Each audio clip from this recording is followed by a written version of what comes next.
آقا علیہ السلام نے حضرت ابو ذر غفاری رضی اللہ تعالیٰ عنہ کو چند وصیتیں فرمائی تھی۔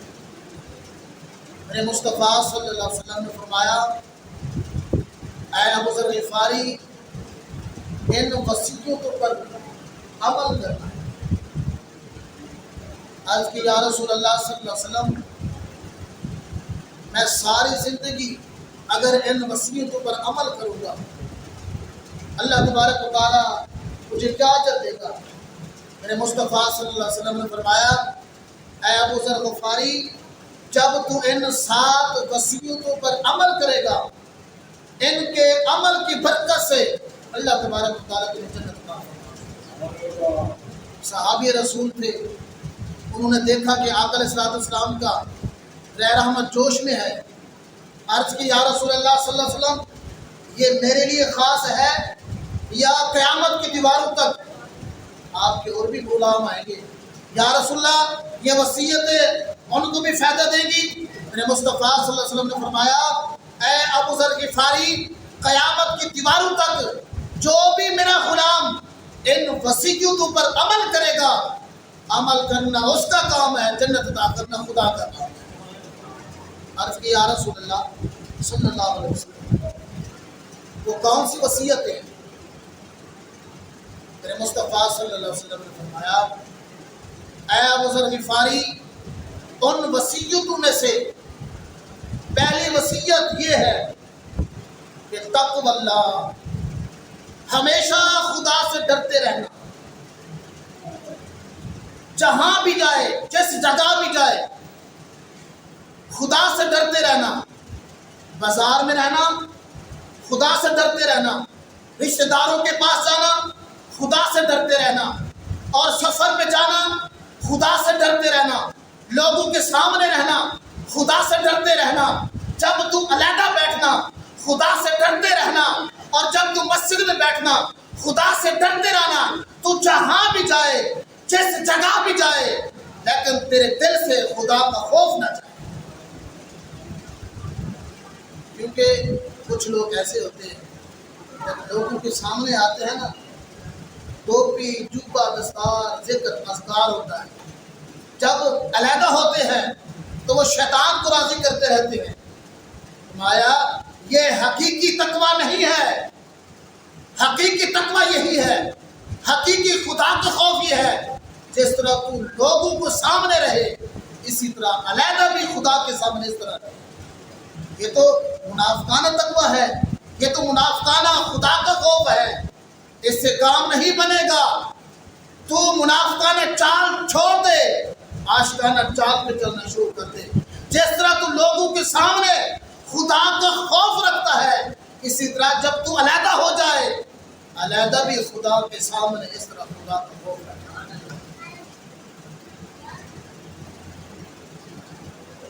امام الاولیاء حضرت امام حسن بصری رحمۃ اللہ علیہ، آپ کیا فرماتے ہیں؟ آپ فرماتے ہیں، جس بندے کے اندر یہ 3 چیزیں پائی جاتی ہیں نا، رب اس پہ راضی ہو جاتا ہے۔ آپ سے پوچھا گیا حضور، وہ کون سی 3 چیزیں ہیں جس بندے کے اندر پائی جاتی ہیں رب اس پہ راضی ہو جاتا ہے؟ آپ نے فرمایا، پہلی چیز یہ ہے، جو بندہ خوشی میں بھی خدا پہ راضی ہوتا ہے اور غم مل جائے پھر بھی خدا پہ راضی ہوتا ہے۔ یہ نہیں کہ جب خوشی مل جائے خدا کا شکر کرے، جب کوئی دکھ پہنچے، کوئی پریشانی پہنچے پھر خدا کا شکوہ شروع کر دے۔ فرمایا، اس سے خدا راضی نہیں ہوتا۔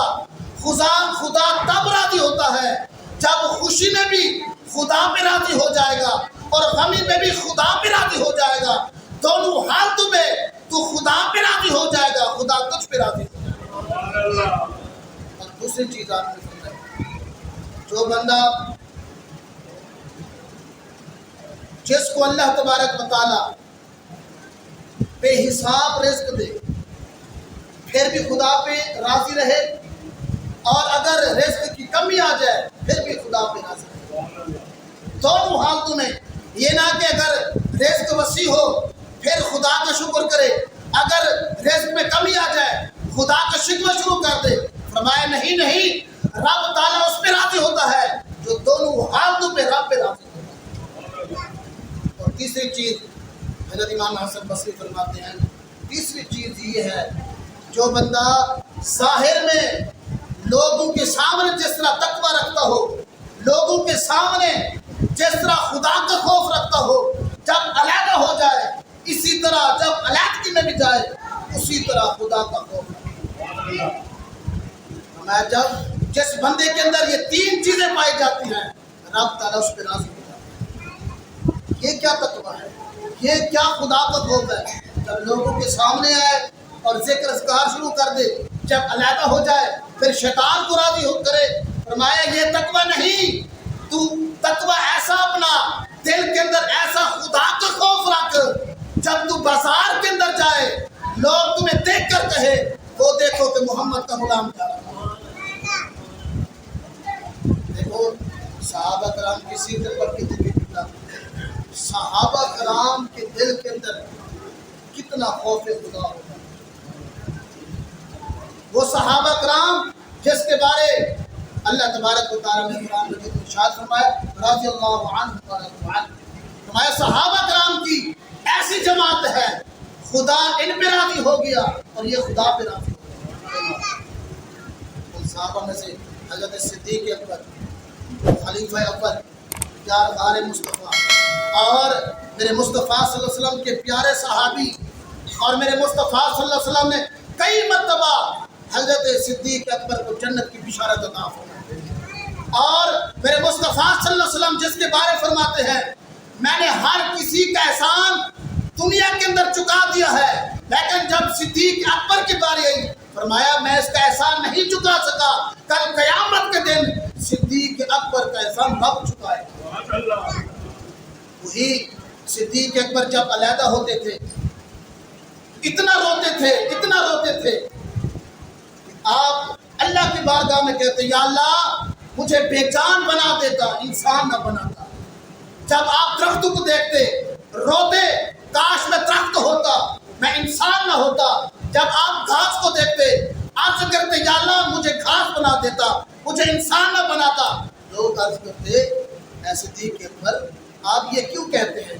حضرت انسان کا بہت بڑا مقام ہے، آپ کبھی درخت کا نام لے کر کہتے ہیں، کبھی گھاس کا نام لے کر کہتے ہیں، لیکن آپ یہ کیوں کہتے ہیں؟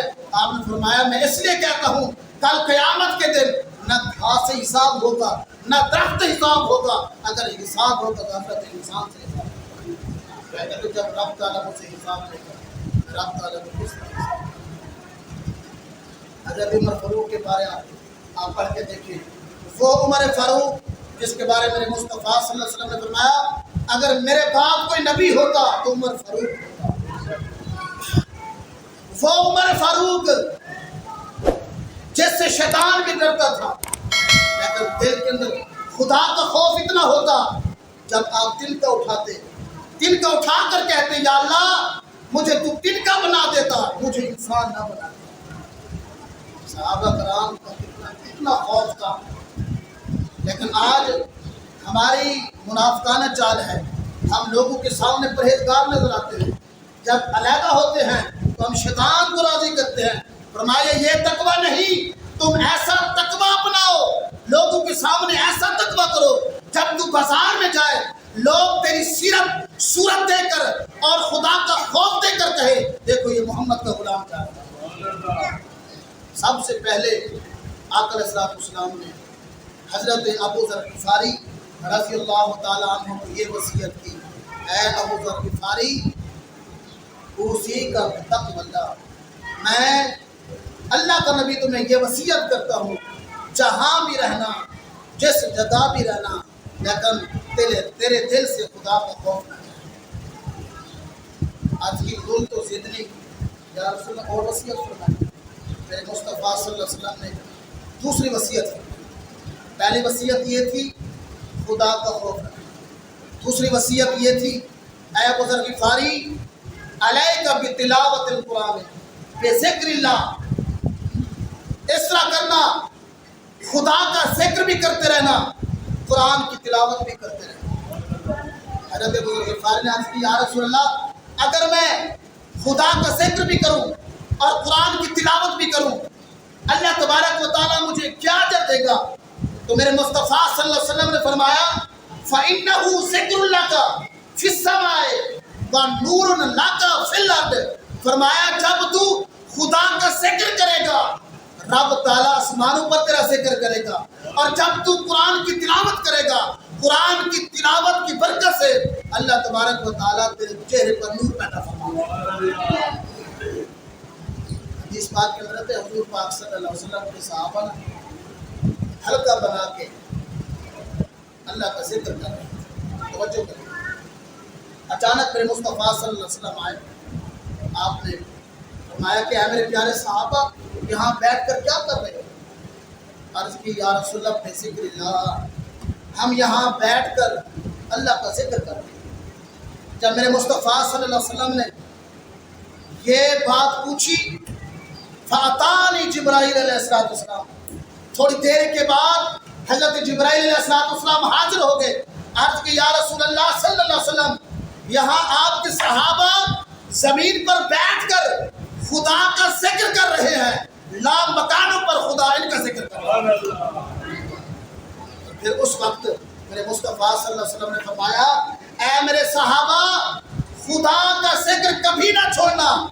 جو بندہ خدا کا ذکر کرتا ہے جب قبر میں جاتا ہے قبر روشن ہو جاتی ہے، اور جو ذکر کرنے والا ہوتا ہے میزان عمل پر جائے گا، اللہ مشکل حل کر دے گا، اور جو ذکر کرنے والا ہوگا جب پل صراط پر جائے گا اللہ تبارک و تعالیٰ بجلی سے تیز اس کو پل صراط پہ گزار دے گا، اور جو ذکر کرنے والا ہوگا وہ جنت کے جب قریب جائے گا اللہ تبارک و تعالیٰ بغیر حساب جنت میں داخل برادر صلی اللہ علیہ وسلم نے فرمایا میدان محشر کے اندر ذاکرین کا یہ مکان ہوگا کہ ان کے دائیں بھی نور ہوگا بائیں بھی نور ہوگا، چاروں طرف خدا کا بے مثال نور ہوگا۔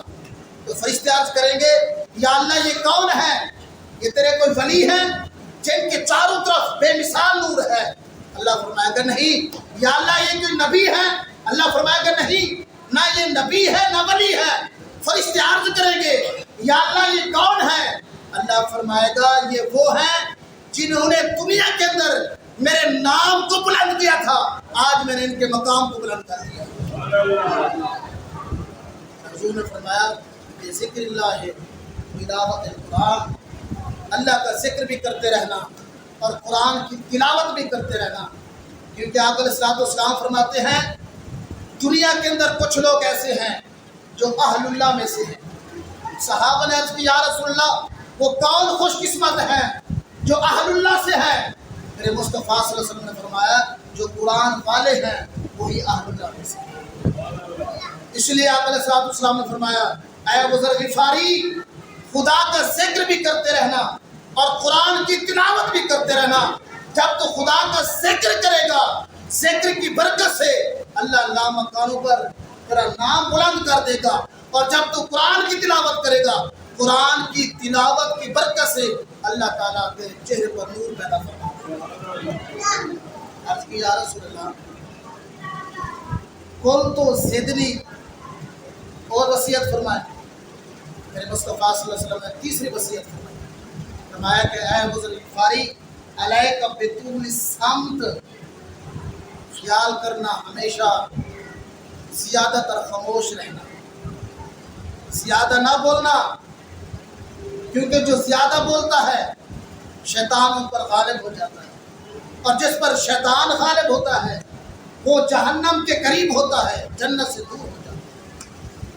کیونکہ کچھ لوگ ایسے ہوتے ہیں جن کو گڑ گڑ کرنے کی عادت ہوتی ہے، فضول بولتے رہتے ہیں، نہ کوئی بات نہ کوئی فائدہ نہ کچھ نہ کوئی مقصد، یہ خام خواہ بولتے رہتے ہیں۔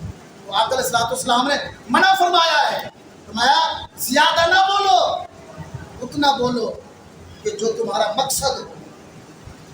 صحابہ کرام کی قبلہ سیرت پڑھ کے دیکھے، حضرت صدیق اکبر رضی اللہ تعالیٰ عنہ اپنے منہ مبارک کے اندر پتھر رکھتے تھے، کہیں یہ نہ ہو کہ بلا وجہ کوئی کلمات میری زبان سے نہ نکلے، اور آپ کیا کرتے اپنی زبان مبارک باہر نکال کر کہتے اے مصطفیٰ کے صحابہ یہ زبان ایسی زبان ہے جب صبح ہوتی ہے جسم کے سارے اعضاء اس زبان سے توبہ کہتے ہیں، زبان سے کہتے کہ اے زبان زیادہ نہ بولنا، زیادہ گفتگو نہ کرنا، کیونکہ سب کچھ تیرے پاس ہے، جب تو زیادہ بولے گی تیری وجہ سے ہم جہنم میں جائیں گے، اور جب تو تھوڑا بولے گی تیری وجہ سے ہم جنت میں جائیں گے۔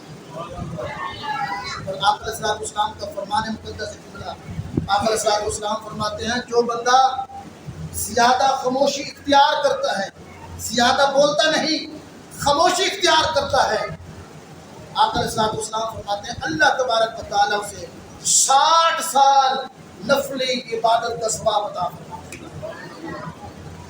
اس لیے ہمیں آقا علیہ السلام کی یہ سنت ادا کرنی چاہیے، کوئی مقصد ہو تو بولنا چاہیے، بغیر مقصد کے نہیں بولنا چاہیے، کیونکہ آقا علیہ السلام فرماتے ہیں جو زیادہ بولتا ہے وہ جہنم کے قریب جاتا ہے، اور جو زیادہ خاموش ہو جاتا ہے وہ جنت کے قریب۔ عرض کیا یا رسول اللہ صلی اللہ علیہ وسلم قل تو زدنی، یا رسول اللہ اور وصیت فرمائے۔ آقا علیہ السلام نے چوتھی وصیت فرمائی، فرمایا ایاک و کثرت الدہن، ایاک و کثرت الدہن، اے میرے پیارے صحابی خیال کرنا زیادہ ہنسنا نہیں، زیادہ ہنسنا نہیں۔ دیکھو ایک ہوتا ہے کہہ کہا اور ایک ہوتا ہے مسکرانا۔ آقا علیہ السلام نے کہہ کہا سے منع فرمایا ہے، مسکرانا تو آقا علیہ السلام کس نے؟ صحابہ کرام کہتے ہیں کہ آقا علیہ السلام تبسم فرماتے ہیں، اور آقا علیہ السلام مسکراتے تھے۔ جب آقا علیہ السلام مسکراتے تھے نا، آقا علیہ السلام کے یہ جو سامنے والے دندان مبارک تھے، دو دانتوں کے درمیان تھوڑا سا خلا تھا، جب آپ تبسم فرماتے تھے، جب تبسم فرماتے، تبسم کی برکت سے آپ کے منہ مبارک سے نور نکلتا تھا، جب نور نکلتا تھا جہاں بھی آقا علیہ السلام بیٹھے تھے وہ جگہ نور نلا نور ہو جاتا۔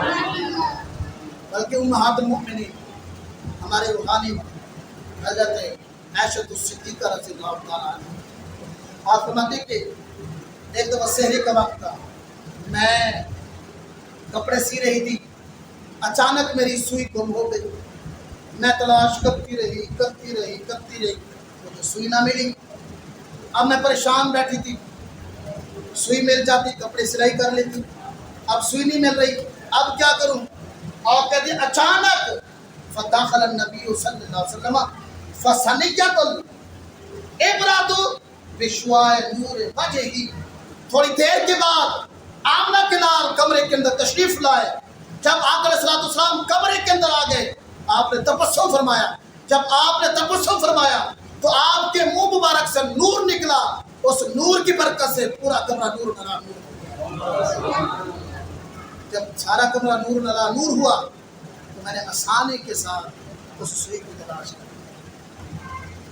سوئی گم شدہ ملتی ہے تبسم سے تیرے، سوئی گم شدہ ملتی ہے تبسم سے تیرے، رات کو صبح بناتا ہے اجالا تیرا۔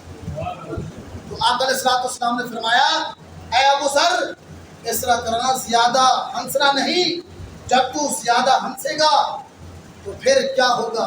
پورا دل مردہ ہو جائے گا۔ کوشش کرنا زیادہ ہنسنا نہیں، کوشش کرنا زیادہ نہ ہنسنا بلکہ خاموش رہنا۔ عرض کی کل تو یا رسول اللہ صلی اللہ علیہ وسلم مجھے اور وصیت فرمائیں۔ میرے مصطفیٰ صلی اللہ علیہ وسلم نے فرمایا قول الحق کان مرن، قول الحق کان مرن، اے ابو ذر غفاری جتنا بھی ہو سکے، جو کچھ بھی ہو جائے، بات جب بھی کہنا حق سچ کہنا، کسی سے ڈرنا نہیں، یہ نہ کہنا کہ یہ سامنے وزیر بیٹھا ہے، فلاں مشیر بیٹھا ہے، حق بات نہیں کہہ سکتا۔ فرمایا جتنا عہدے والا بھی ہو، لیکن اے ابو ذر غفاری کسی سے ڈرنا نہیں، جب بھی بات کہنا حق سچ کہنا۔ دیکھو حضرت امام احمد بن حنبل کا واقعہ، جب ایک طرف بادشاہ وقت تھا اور ایک طرف حضرت امام احمد بن حنبل تھے، جب خلق قرآن کا واقعہ کھڑا ہو گیا تو ایک طرف بادشاہ تھا ایک طرف حضرت امام احمد بن حنبل تھے. بادشاہ نے ظلم کیا، تشدد کیا، کوڑے لگائے. کہا کہ اے امام احمد بن حنبل اپنی بات کو چھوڑ دے، خالق قرآن کہنا چھوڑ دے. آپ نے فرمایا جسم سے جان نکل سکتی ہے، حق بات کہنے سے میں گریز نہیں کرتا. حضرت امام شافعی فرماتے ہیں، توجہ کریں، جب آپ کو جیل کے اندر لے کے جا رہے تھے نا، میں حضرت امام احمد بن حنبل کے قریب کیا، میں نے خوشخبری دی، اے امام احمد بن حنبل رات کو میں نے آقا علیہ السلام کا دیدار کیا ہے، اور آقا علیہ السلام نے فرمایا جا کے احمد بن حنبل کو خوشخبری دے دے، اے احمد بن حنبل تو حق اور سچ پر ہے، اس حق کے دامن کو نہ چھوڑنا، کیونکہ یہ ایسا حق اور سچ ہے، تو حق اور سچ بولتا ہے، عرش والا خدا بھی راضی ہے، آمنہ کلال بھی راضی ہے. پھر حضرت ابو ذر غفاری کہتے ہیں، میں نے عرض کیا یا رسول اللہ قل تو سدلی، یا رسول اللہ اور وصیت فرمایا. میرے مصطفیٰ صلی اللہ علیہ وسلم نے فرمایا اے ابو ذر غفاری لا تخف فی اللہ لومۃ لائم، کسی کی ملامت سے نہ ڈرنا کہ لوگ کیا کہیں گے. یہ نہ کہنا کہ میں فلاں کام کر رہا ہوں لوگ کیا کہیں گے. جس طرح کہ آج لوگ کوئی نماز پڑھتے ہیں نا، لوگ تانے شروع کر دیتے ہیں. کسی کے تانے سے نہیں ڈرنا چاہیے کہ نماز پڑھے گا لوگ کیا کہیں گے، اور اپنے چہرے پر داڑھی سجائے گا لوگ کیا کہیں گے، نیکی کرے گا لوگ کیا کہیں گے.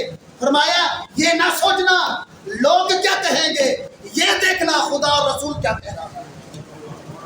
میں کسی سے ڈرنا نہیں، بلکہ لا تخاف فی اللہ لومۃ لائم، یہ نہیں دیکھنا لوگ کیا کہیں گے، بلکہ یہ دیکھنا خدا اور رسول کیا کہہ رہا ہے. آخری وصیت یہ کی میرے مصطفیٰ صلی اللہ علیہ وسلم نے فرمایا کہ اے ابو ذر غفاری جب تو کسی کے عیب دیکھے نا، کسی کے عیب دیکھے عیب کو اچھالنا نہیں بلکہ عیبوں پر پردہ ڈالنا. آج ہمارے معاشرے کا تجربہ کیا ہے، بندہ چاہے آپ جتنا بھی پاپی ہو، شرابی ہو، زانی ہو، جتنا گناہ گار ہو نا، اپنے عیب نظر نہیں آتے، اپنے گریبان میں نہیں دیکھتا. اگر کسی کا ایک بھی عیب دیکھ لے نا، لوگوں کو بتانا شروع کر، اس کے اندر یہ عیب ہے، اس کے اندر یہ عیب ہے، اس کے اندر یہ عیب ہے. ارے خدا تو ہے کتنا عیب دیکھ رہا ہے، لیکن پھر بھی دیکھ کر بھی مخلوق کے خدا پر اللہ تعالیٰ پر دیتا ہے. حضرت میاں محمد بخش رحمۃ اللہ علیہ فرماتے ہیں ایک گناہ میرا ماں پیو ویکھے تے دیوے دیس نکالا، ایک گناہ میرا ماں پیو ویکھے تے دیوے دیس نکالا، لکھ گناہ میرا خالق ویکھے تے پردے پاون والا. ہم ایک عیب دیکھتے ہیں، لوگوں کو بتاتے پھرتے ہیں، لیکن ہمارا خالق تو ہے لوگوں کے عیب بھی دیکھ رہا ہے اور عیبوں پر پردہ بھی ڈال رہا ہے. آپ علیہ السلام فرماتے من ستر مسلمن سترہ اللہ فی یوم القیامہ، جو بندہ دنیا کے اندر کسی کے عیبوں پر پردہ ڈالتا ہے، قیامت کے دن اللہ تبارک و تعالیٰ اس کے عیبوں پر پردہ ڈالتے ہیں. آقا علیہ السلام جب معراج کر کے آئے نا، آقا علیہ السلام کے تمام صحابہ بیٹھے ہوئے تھے. میرے مصطفیٰ صلی اللہ علیہ وسلم نے فرمایا اے صدیق اکبر میرے پاس ایک جبہ ہے، اگر میں وہ نورانی جبہ تمہیں عطا کر دوں تو وہ جبہ پہن کر کیا کرے. عرض کی یا رسول اللہ وہ جبہ مجھے عطا فرمائے، میں وہ جبہ پہنوں گا، پہن کر میں پوری دنیا کے اندر صداقت قائم کروں گا. پھر مصطفیٰ صلی اللہ علیہ وسلم خاموش ہو گئے. پھر حضرت عمر فاروق کو فرمایا اے عمر فاروق یہ جبہ میں تمہیں عطا کروں تو پہن کر کیا کرے گا. عرض کی یا رسول اللہ صلی اللہ علیہ وسلم یہ جبہ مجھے عطا فرمائے، میں یہ جبہ پہن کر پوری دنیا پر عدالت قائم کروں گا. میرے مصطفیٰ صلی اللہ علیہ وسلم خاموش ہو. پھر حضرت عثمان غنی کو فرمایا اے عثمان غنی یہ جبہ میں تمہیں عطا کروں تو پہن کر کیا کرے گا؟ عرض کی یا رسول اللہ میں یہ پہن کر پوری دنیا پر سخاوت کروں گا۔ آخر میں باری مولا علی کرم اللہ وجہ کریم کیا، اخی مصطفیٰ کیا، مشکل کشا کی آ گئی۔ میرے مصطفیٰ صلی اللہ علیہ وسلم نے مولا علی سے مخاطب فرمایا کہ علی اگر یہ میں جبہ تمہیں عطا کروں، یہ جبہ پہن کر تو کیا کرے گا؟ عرض کی یا رسول اللہ یہ جبہ مجھے عطا فرما دے، میں یہ جبہ پہن کر لوگوں کے عیبوں پر پردہ ڈالوں گا۔ میرے مصطفیٰ صلی اللہ علیہ وسلم فرمایا اے علی یہ جبہ تو لے لے، میرے خدا نے یہی فرمایا جو یہ بات کہے جبہ بھی اسے عطا فرما دے۔